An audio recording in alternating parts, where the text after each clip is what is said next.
there, stampers and crafters. My name is Tami White from stampwithtami.com.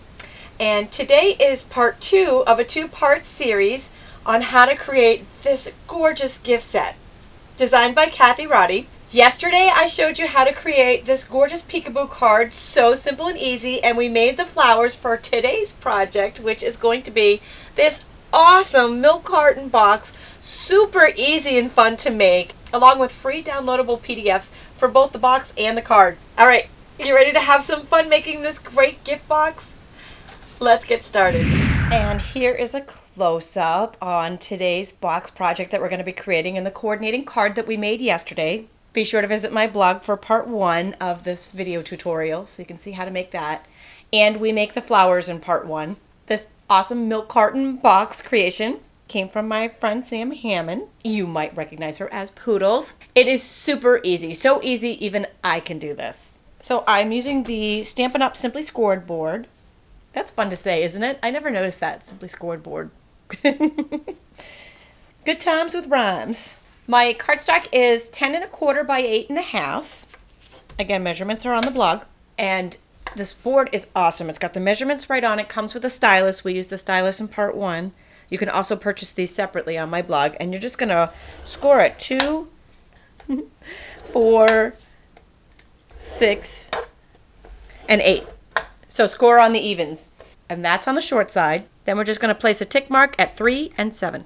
Then we're going to turn it to the long side and score it 2 and 8 1/4. The Simply Scored board, the bomb, just saying. Remember those 2 tick marks we made at 3 and 7 on the short side? We're just using a ruler here and the same stylus and just going to make a scoring mark and connect those. Do that for both of them. And then we're just going to cut this tiny little section off the bottom corner. The itty bitty one on the bottom. And cut up to our score line on the bottom panels. Alright, so here's what we've got so far. That was super easy, wasn't it? Just reinforce your score lines. Next I'm taking some tear tape. This is the best stuff because literally it's super strong. You just roll it out and you just tear it off. You don't even need scissors. Does it get any better than that? Just peel off the protective backing. And we're going to roll this puppy together.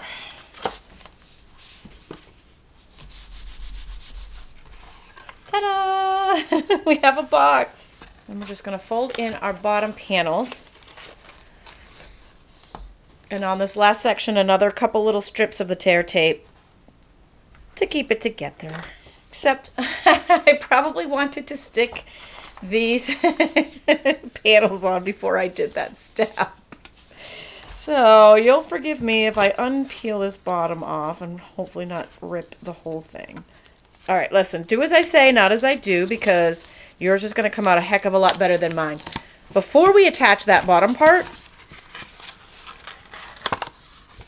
maybe even before you attach the box together, you want to put your panels on. So I have cut 4 6 inches by 1 3/4. Again, measurements are on the blog. And I'm going to show you this paper in case you missed it in part 1.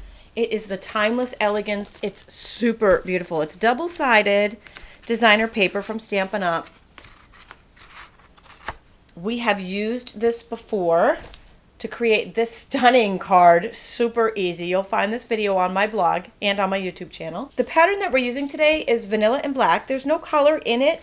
So what Kathy did was she took her Stampin' Right marker, which we did this in part 1, and just colored in with the pink pirouette to match the cardstock that we're using. So then just some snail adhesive to attach these panels. 1 in each section. Probably wanted to do that step even before you attach the box together, but whatevs. We can make it work. So now we want to put the bottom together. Use your tear tape.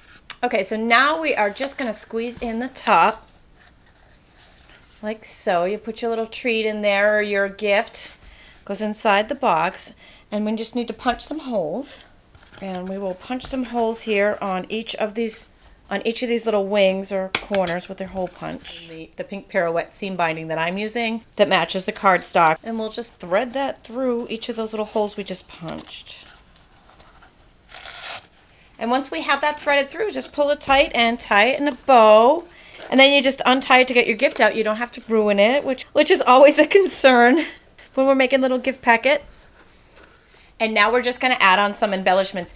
We made these embellishments in part 1, so you can visit my blog to see how to make the embellishments with the Botanical Builder's die. Very easy. And I show you a tip on how to prime your dies when they're new, so the cardstock literally just pops right out. We are just going to stick some flowers on with the Stampin' Dimensionals, and the rest will attach with some mini glue dots. Just stick right to the glue dot and then just line it up and stick it right on your box. Gorgeous. Gorgeous. Love these colors together. All of it is beautiful. Thanks again, Kathy Roddy, for designing this for our blog hop. And thank you to everybody who requested a video because this was really fun to make and it's so beautiful. Now I'm just fluffing up the flowers. And when we're done, we have these beautiful boxes and they are just matchy-matchy with these great cards which make a great gift set. Be sure to visit my stampwithtami.com blog for part 1 if you haven't seen part 1 yet on how to make the flowers in the card. And be sure to sign up for my newsletter while you're on my blog because I send out free bonus card tutorials every Tuesday to subscribers. Thanks for joining me today.